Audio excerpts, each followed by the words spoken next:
አንዴ የዩናይትድ ደጋፊ ሁን እንጂ ሁሉ ጊዜም የዩናይትድ ነው።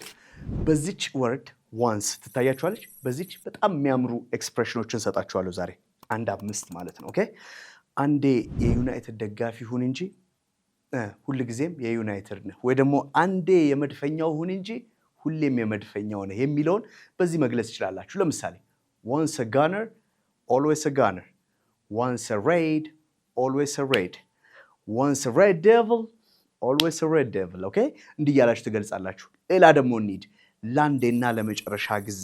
ኦኬ እባክን ይሄንን ጉዳይ ላንዴና ለመጨረሻ ጊዜ ሴትል እናድርገው በልኝ እስቲ። once and for all, once and for all ላንዴና ለመጨረሻ ጊዜ ማለት ነው። አረፍተ ነገር ብትሰሩበት let's settle this thing once and for all ማለት ትችላላችሁ። ኦኬ ከስንት አንዴ ነው። ኦኬ ወይ ደግሞ በህይወት ዘመን አንድ ጊዜ ነው ይሄ ነገር የሚፈጠረው ምናምን ትላላችሁ። ኦኬ let's see this one, once in a lifetime ወይ ደግሞ once in a blue moon. it's an idiomatic expression ግን ምን ትላላችሁ? once in a blue moon or once in a lifetime ከስንት ጊዜ አንዴ ወይም ደግሞ በህይወት ዘመን አንድ ጊዜ ነው ይሄ የሚሆነው ነው። ሌላው አንዴ ተቀጥቻለሁ፣ አንዴ እንደዚህ ሆኛለሁ፣ ከዚህ በኋላ አልደግመውም፣ ሁለተኛ አልደግመውም። እቺ በጣም የምታምር ኤክስፕሬሽን አላት። once bitten twice shy, once bitten twice shy ልክ ከምን ጋር ይመሳሰላል መሰላችሁ?